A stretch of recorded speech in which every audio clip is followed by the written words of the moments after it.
Rekan-rekan sekalian, selamat bertemu kembali di seri aplikasi GPS.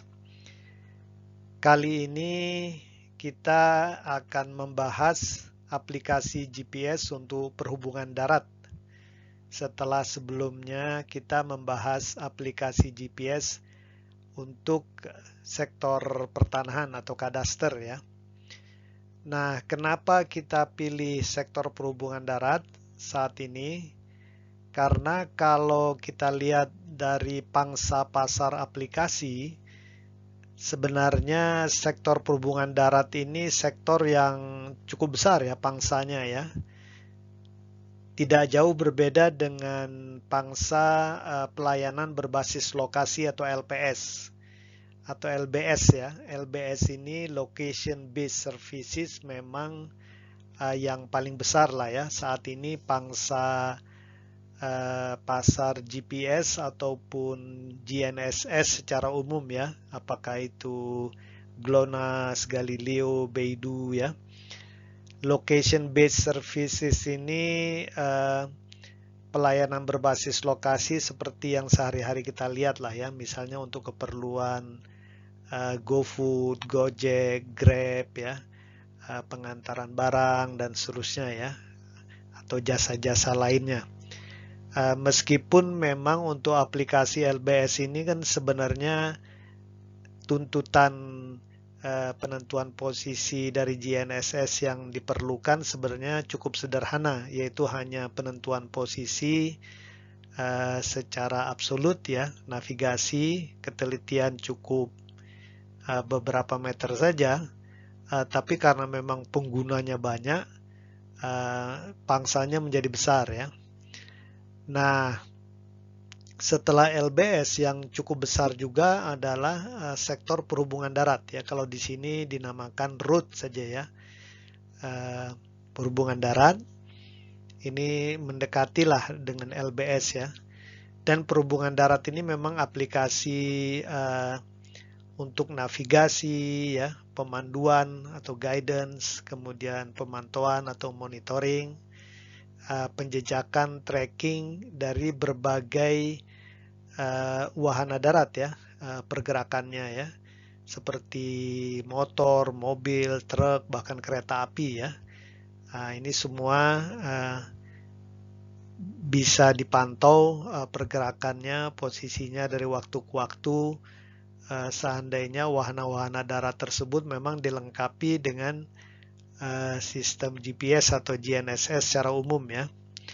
Nah, kalau di bidang perhubungan darat memang aplikasi navigasi, pemanduan, pemantauan dan penjejakan wahana ini biasanya dinamakan sistemnya itu ITS ya, Intelligent Transportation System. Nanti ada beragam ITS, kita lihat, nanti kita lihat satu persatu ya. Dan terus terang saja memang aplikasi GPS dalam sektor perhubungan darat ini dampak dan implikasi ekonominya tuh cukup besar ya, sama dengan LBS ya. Jadi ini memang LBS dan perhubungan darat ini dua pangsa pasar GPS atau GNSS yang paling besar saat ini ya. Kemudian kalau kita lihat gambar ini nanti ada sektor penerbangan, sektor kelautan ya. Kalau sektor survei pemetaan ini yang inilah ya. Nah, ini survei pemetaan ini. Nah, mungkin berapa persen tidak terlalu banyak, tapi seperti survei kadaster, survei pemetaan darat itu masuk di sini ya. Tapi tetap dia masuk ke dalam pangsa pasar yang juga signifikan ya, meskipun tidak terlalu besar. Jadi LBS perhubungan darat, kemudian ini perhubungan udara ya, juga besar. Kemudian perhubungan laut ya. Kemudian baru masuk survei pemetaan dan baru masuk yang ini lain-lain ya ininya. Nah, sekarang coba kita lihat berbagai jenis ITS. Biasa dikenal ada 4 jenis ITS ya. Nah, coba kita lihat yang pertama. Nah, pertama ini yang namanya sistem autonomous ITS. Jadi mungkin rekan-rekan pernah melihat ya, ada mobil yang dilengkapi dengan layar tampilan beserta peta di dalamnya ya.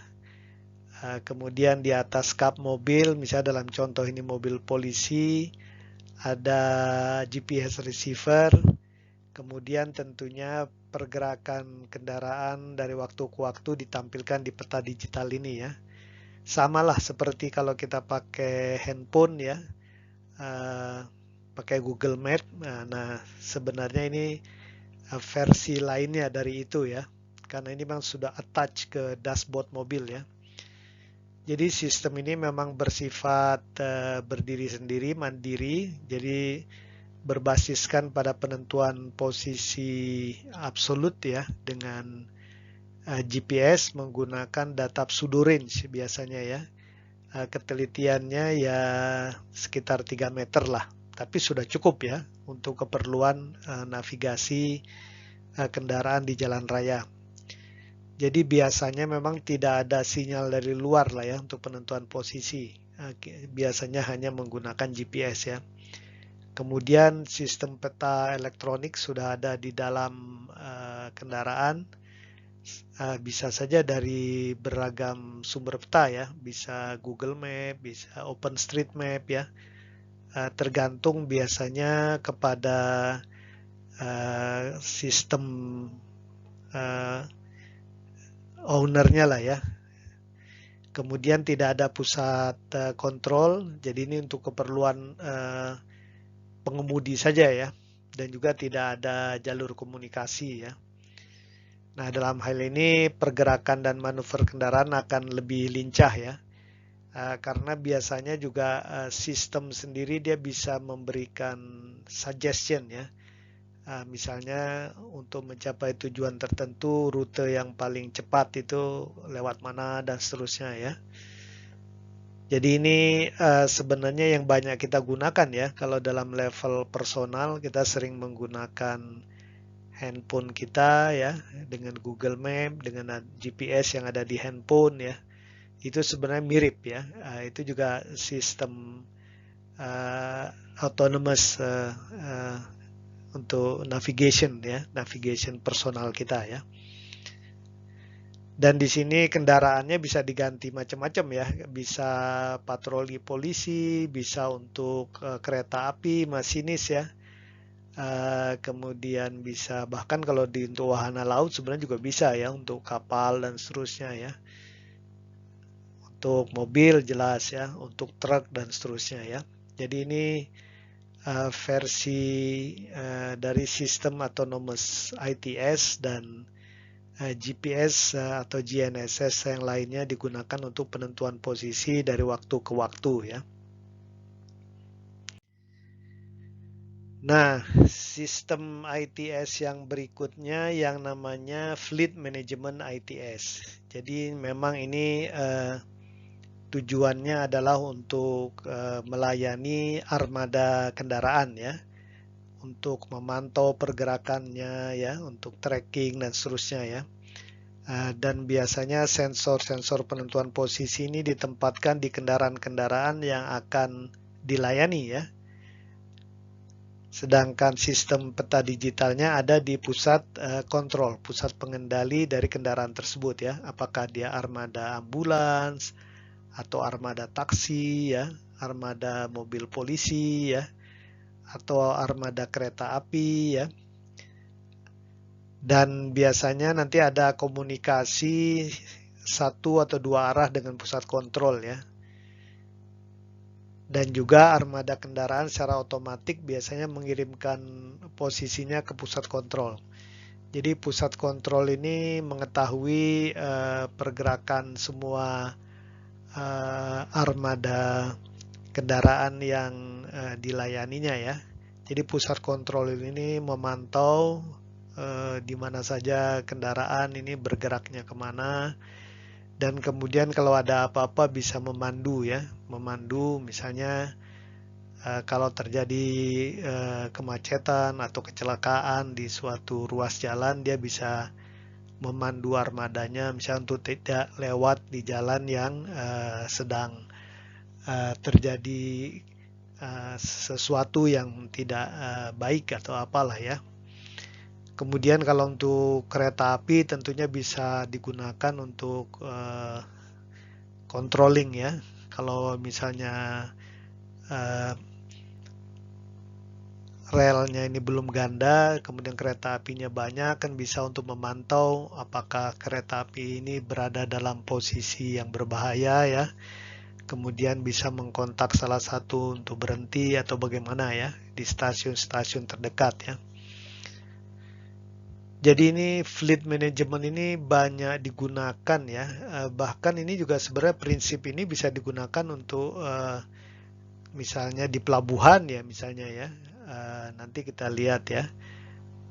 Bisa untuk mengatur pergerakan kapal-kapal laut yang akan masuk keluar pelabuhan. Nah, itu kan sebenarnya prinsipnya sama ya, fleet management ya. Jadi ini yang juga banyak digunakan ini sebenarnya ya oleh perusahaan-perusahaan yang memang punya armada kendaraan untuk dilayani ya. Macam-macam lah di sini ya. Bahkan kalau kita lihat juga mungkin yang motor-motor yang anggota Grab, GoFood ya atau kendaraan-kendaraan itu juga kan bisa dipantau ya oleh pusat kontrolnya ya. Sehingga mereka mengetahui juga ya untuk keperluan biasa menjaga keamanan, mempercepat pelayanan ya ke customers dan lain-lainnya lah ya. Jadi ini yang peran GPS di sini adalah untuk memberikan posisi secara akurat, cepat, real time ya dari seluruh armada kendaraan untuk kemudian oleh sistem, oleh pengendali, oleh pusat kontrol bisa digunakan untuk berbagai keperluan ya, untuk decision making support system ya. Nah, yang ketiga ini yang namanya advisory ITS. Ini memang lebih spesifik lah ya. Ini juga prinsipnya sama, melayani banyak kendaraan, tapi dia sifatnya advisory, memberikan arahan, guidance ya, saran ya. Biasanya memberikan saran rute, menghindari kemacetan dan segala macam kepada armadanya ya. Tapi memang dilakukan secara otomatik biasanya ya, komunikasi dua arah, dan biasanya informasi tentang kondisi lalu lintas dan cuaca ini sifatnya online lah ya. Ini mirip juga seperti kalau kita menggunakan Google Map ya atau Waze ya, kan kita juga diberi informasi oleh yang punya atau yang mengelola Google Map dan Waze tentang kemacetan dan segala macam ya. Meskipun memang informasi online tentang kondisi cuaca biasanya tidak ya. Kita harus cari dari sumber lain ya. Nah, ini memang kalau dengan advisory ITS ini semuanya ini informasi tentang kemacetan yang real time ya. Kondisi cuaca, kemudian kondisi ada kecelakaan dan segala macam. Ini dimasukkan dalam sistem ya. Jadi pengguna nantinya bisa menerima secara real time di mana saja di seluruh wilayah perkotaan yang dilayani ya. Dan tentunya di samping GPS ada perangkat-perangkat lainnya ya. Ada perangkat komunikasi, perangkat untuk distribusi informasi dan seterusnya ya. Dan struktur dari advisory ITS ini bisa sifatnya sentralistik atau desentralisasi ya, tergantung biasanya luas wilayah yang dilayani oleh sistem advisory ITS ini ya. Meskipun memang kalau kita lihat dari jenis-jenis ITS, mungkin ini sistem yang tidak terlalu populer ya. Mungkin hanya digunakan di sejumlah kota-kota besar ya. tapi dia tidak sifatnya bukan yang penggunanya yang paling banyak dari sistem ITS itu bukan advisory ITS inilah ya. Lebih banyak orang yang menggunakan tadi autonomous ITS dan fleet management ya, karena dia lebih mudah ininya ya. Kemudian yang terakhir, nah ini yang juga populer saat ini, yang namanya sistem inventory ya. Jadi biasanya nih inventory ITS ini dia kendaraannya berdiri sendiri, tapi kendaraannya dilengkapi dengan berbagai sensor ya. Justru di sini tujuannya untuk menginventarisir data-data dan informasi spasial di sepanjang jalan ya, yang nantinya bisa digunakan untuk sistem-sistem ITS lainnya ya. Jadi dia GPS untuk koordinat, ada pencatatan waktu, kemudian ada basis data ya di kendaraan. Dan di sebelah kanan ini sebenarnya contoh dari sistem inventory ITS. Kadang-kadang disebut juga sistem mobile mapping saat ini ya. Karena dia digunakan untuk mengumpulkan atau memetakan informasi geospasial di sepanjang jalan ya. Oleh sebab itu kita lihat ini contoh dari satu sistem yang dikembangkan di Tiongkok ya. Itu ada kendaraan ditempati dengan suatu integrated system. Kita lihat di sana ada GPS tentunya ya untuk penentuan posisi. Dalam hal ini kalau di China, di Tiongkok ini bisa juga dia mengamati Beidou dan seterusnya ya. Kemudian ini ada IMU unit ya, Inertial Measuring Unit ya. Jadi untuk mengetahui pergerakan dari kendaraan secara lebih detail. Kemudian ada Terrestrial Laser Scanning ya. Jadi dia bisa menycan rotating semua objek, bangunan, bahkan tumbuhan di sepanjang jalan yang dilalui oleh kendaraan ini ya. Kemudian juga ada kamera ya, biasanya memang membawa kamera juga, video ya. Jadi umumnya saat ini kita lihat kalau sistem-sistem mobile mapping atau inventory ITS ini setidaknya punya GPS, punya IMU, punya kamera digital, video ya, punya terrestrial laser scanner ya. Jadi ini semua dikumpulkan di sepanjang jalan ya. Jadi mobile mapping system. Saya pikir juga seperti Google gitu ya. Itu juga mereka juga punya sistem tersendiri. Jadi banyak sekarang perusahaan-perusahaan mapping punya sistem mobile mapping ini ya. Terutama untuk memetakan, mengupdate, meremajakan ya data dan informasi geospasial di wilayah perkotaan ya. Dan ini bisa 3 dimensi kan, ada terrestrial laser scanning ya. Jadi kita lihat memang perkembangannya sangat cepat lah ya saat ini ya. Apalagi dengan perkembangan Industrial Revolution 4.0 teknologi ya. Di mana internet di mana-mana juga ya. Jadi ini memang sistem ini inventory ITS atau mobile mapping ini juga salah satu sistem ITS yang saat ini banyak digunakan ya dan semakin berkembang saat ini ya. Tentunya kalau di wilayah yang rural nanti tinggal ganti kendaraannya saja ya. Mungkin kendaraannya yang harus bisa untuk medan yang berat gitu ya. Nah itu tapi sistemnya tinggal dipasang di atasnya saja ya. Atau bahkan kalau untuk inventarisasi sepanjang rel kereta api ya sistem mobile mappingnya ini tinggal dipasang saja di atas atap kereta ya.